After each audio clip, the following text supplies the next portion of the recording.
What makes a rural home not just livable, but makes your world building unforgettable? In this episode, we'll explore how fiction writers can craft compelling homesteading settings by diving into real-world considerations, building materials, natural disasters, wildlife threats, food sources like game, fish, and foraged greens, and the all-important garden placement. Whether your characters are pioneering off-the-grid, modern farmers, or surviving post-apocalyptic chaos, we'll unpack the questions they've asked to find fertile soil, defend their homes, and even tap into trade routes, all to help you build worlds that feel grounded, realistic, and rich in storytelling potential. We'll learn about all of this and more on today's episode. Welcome to Writing Rural with Allie, the fiction writer's inspiration station for rural life and lifestyles, from historical to post-apocalyptic, helping you bring your rural stories to life. I'm Allie, and this is episode number 112, How Rural Characters Pick Their Homes. Stick around to the end to find out all the ways things could possibly go wrong in your story. Now, let's get into this.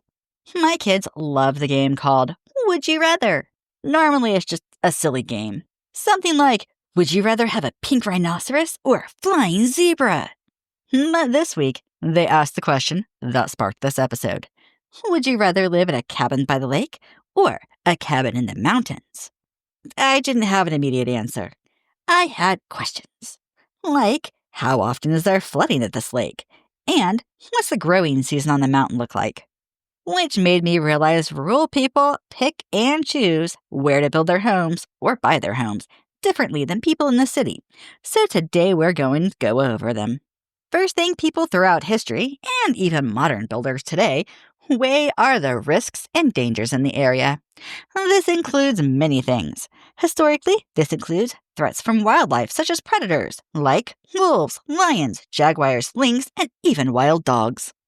It also includes aggressive animals like moose and bears. These will attack people but don't actively hunt them. At least in most cases, bears don't hunt humans. In rare cases, they have been documented hunting humans.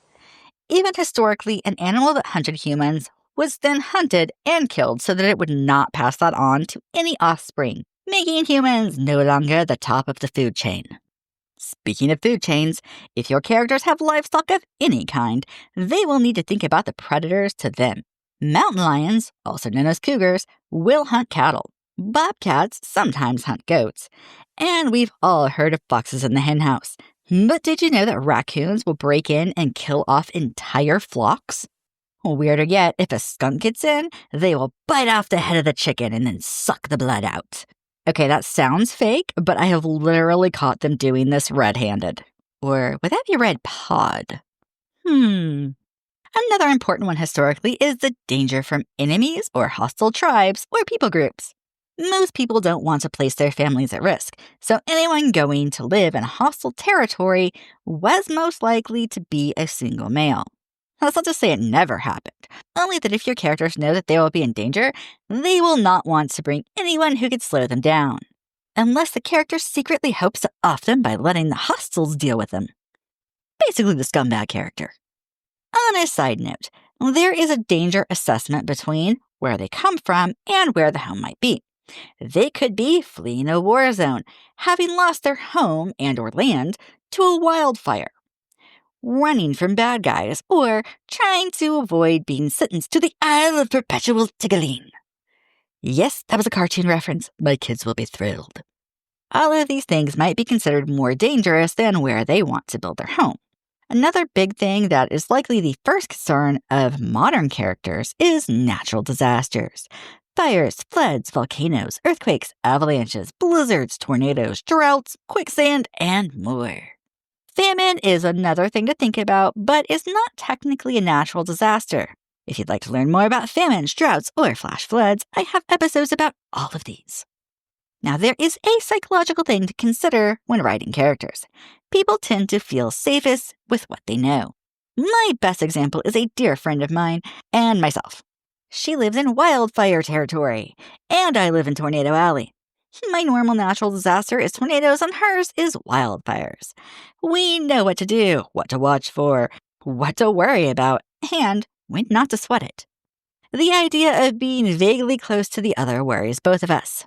Stepping into new natural disasters can be intimidating to your characters too, and will be weighed when they are finding a place to live. Speaking of nature, your character will want to know what type of resources there are. Historically, they'll want to know what building materials are local. Are there enough trees or rocks to build a home? Do they need to bring in materials from somewhere else? Even if there are enough logs, what about stone or brick for a fireplace? While log homes can be built without a fireplace, they would require a different building blueprint to ventilate the home when using the fire for cooking, heating water, staying warm, or any other reason. And yes, there are many more types of building materials. If you are writing about a specific place in history, you will want to do the research into local materials or how the materials were imported. Another material you'll need to think about is fuel. Most cultures have some form of fuel. This can be logs for the fire, dried cow dung. Crazy, I know, but it works. Oil for oil lamps or even for cooking. Olive oil is something that has been used since ancient times for cooking, preserving foods, and in oil lamps. Natural resources that are multi-purpose are high-value items that will factor into your character's decisions. Another natural thing that ancient people thought about were local resources. Some of the mineral and rock resources include iron, copper, obsidian, flint, and even salt deposits. Other things could be clay for pottery, such as water jugs, reeds for basket weaving, and a ton of other things. Or even willow trees, which were used as a way to make a herbal aspirin. Then there are the wildlife migrations. In Africa, it's the wildebeest. For Native Americans, it was the buffalo. In modern times, at least here in the US, geese are hunted during their migration south for the winter. This brings us to the next topic, food resources. Having plenty of game to hunt is a big plus in modern times, at least here in the US. Deer, moose, turkeys, ducks, squirrels, and rabbits are the main groups hunted. Fish can be tossed in as another food source. Historically, your characters will want to know how plentiful the animals are. Places that do not have many animals will be less appealing. This usually comes with land in modern times, but historically, the game wandered wherever they wanted until the dominant predators affected this. An example is that foxes do not live, at least in high numbers, where coyotes or wolves live, as both of them hunt foxes. Now, this may have been different in history, as there was more open land, but it is definitely the case today. Another food source to think about is plants. This can be foraging. Being able to find plentiful food in the forest that your characters can both eat and save for winter is important. Also, knowing that there will be plenty all year is important. What I mean is that some plants are harvested in the spring, some in summer, and some in fall. These can be saved for the winter. However, bonus points for winter plants, such as conifer needles, tree sap, or even rose hips, that can be harvested in early winter. Then there is the very important garden. There are many questions that your characters will have. Is there enough room for the garden that will feed your character and their family all year? If your characters live in a forest, they'll need to clear land to make the garden. How good is the soil? Some plants do well in sandy soil and others need nutrient-rich soils. Are there many rocks? I've lived in rock country and it's a pain in the butt to try to grow gardens in rocky soil. It's also common punishment to have the kids go out and pick up rocks out of the garden. An interesting side note for your parenting characters. What does the growing season look like? This is the amount of time in the year that plants need to have to mature and bear fruit. Some plants will take longer than others, so it's important to know how long they have. What plants grow in the growing zone? Oranges don't grow in Alaska because it's too cold. Many plants like tomatoes don't do well in humid environments. How much rain does it get? It's always nice when the rain waters the plants for you, but not so much that the rain drowns the plants. Will it need irrigation? In some places, irrigation is needed because it doesn't rain enough. How far away is the closest water source? Your characters will need to irrigate from that location or haul water for themselves to pour on the plants. And depending on the size of the garden, this can be exhausting and time-consuming. What animals are likely to eat the garden? Rabbits and deer are the most commonly thought of, but raccoons will also eat the garden. Dogs dig it up, and armadillos are horrible, destroying large amounts of the garden in a very short time. Those little things are made to dig. What weather elements will need to be contended with? Hail can destroy an entire garden in moments. High winds affect the garden, and too much water will drown the plants. When are the first and last frosts of each year? Most plants will need covered in the early weeks if there's a frost so that they don't freeze. Later in the year, when the first freeze comes, these plants will start dying off or go dormant for the winter. Now, in modern times, or even history, many of the staples, meaning flour, sugar, etc., come from the store. How far will your character need to travel to get these? My local grocery store is at least a half hour away from my home. In history, they might have had to travel by horse for a week or more to get to the trading post or village. There is another thing that we need to consider: water. Water is needed for life, so it's important everywhere. First up is the access to water. How far away is it? Historically, they needed to carry the water or set up irrigation or aqueducts. In modern times, they need to have a way to get the water from the location to their home. This can be a well or even modern aqueducts. If water comes from a stream, it likely needs filtered to make it safe to drink. Are there multiple places to get water? Nomadic people will need to know this. However, in places like where I live, there are many places to get water. My last home had a river about 5 miles away, a fresh spring less than a mile away, multiple wells, and a dozen ponds within a mile radius. What is the quality of the water? River water needs filtered. If there were a nuclear bomb, the water could potentially be radioactive. And Utah is famous for its Salt Lake. All of these things need to be taken into consideration. What water storage is available? Water storage means that your character doesn't need to spend long hours every day hauling back water back and forth, so that they can worry about other important things. Historically, things like cisterns were used to store water. In modern times, water towers are used in rural areas. There's also the option of rain barrels. Historically, these were normally wine barrels used for rain or clay pots. How much rain does each place get? Knowing how much rain a place gets per year will help decide how accessible water might be. Florida gets over 50 inches of rain per year, while places like Arizona get just over 12 inches of rain per year, and the desert in Arizona gets even less. If close to a river, how far above the river in height is it? This is important as all rivers will flood. My in-laws used to live miles from the river, and their home flooded because the land was flat and their home was not high enough above the water level. I have other friends who live about 200 feet from the riverbank, but their home is at the top of a steep cliff. Even during the worst floods, the water never came near their home. However, the road to leave their home was a whole other story. Remember, in modern times, there are no water lines to rural homes. Your characters will likely have a well in most places.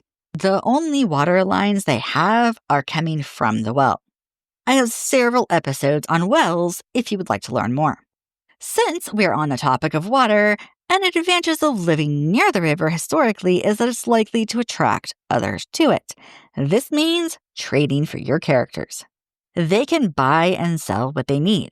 They might also be able to move up and down the river to a village that has medical supplies or experience that they need, as many villages were built close to rivers for this very reason. Now, if you're writing about people who need defensive points, let's say after the apocalypse, they will be looking for a few things. Higher ground so that they have better vantage points. If you've ever watched Swiss Family Robertson, one of my favorites when I was a kid, steep inclines can be used to set defensive traps, like rock slides. Natural barriers like dense forests, bogs, tar pits, and every Gen Xer's favorite, quicksand, can hold off enemies. Or at least give your characters extra time. Choke points like natural bottlenecks are also a great option. Remember, each character and family group will likely place certain things as higher priorities than others would. Not everyone will agree on the most important, and this can lead to tension, or even splitting of groups or families. I've seen doomsday prepper groups completely implode over these types of arguments. And this kind of fallout is something that was recorded happening on the Oregon Trail. Fun fact, as of the time I'm recording this in 2025, it is estimated that roughly 23 million households in the U.S. use well water. One quick reminder before we get into all the ways things could possibly go wrong in your story. To help others find this content, plop on over to Apple Podcasts or wherever you're listening and leave me a review. Or if you're watching on YouTube, drop me a comment and say hello or ask a question. Don't forget to share with a friend. This is the best way to help others find my content. And now for everyone's favorite part, what could possibly go wrong in your story? Likely to go wrong. Your character built a home next to a stream. They didn't know that it floods in the spring and goes dry in the summer. Also likely to go wrong. Your character builds a home on hostile land.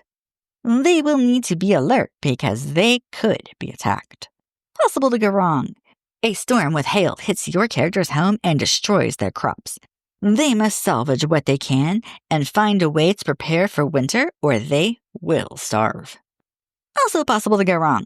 Your character moves to a rocky location and struggles to grow crops in the rock-filled soil. Unlikely to go wrong. Your character builds a home in the mountain. However, they didn't know that the area is earthquake-prone. When an earthquake hits, it triggers an avalanche and the house is destroyed.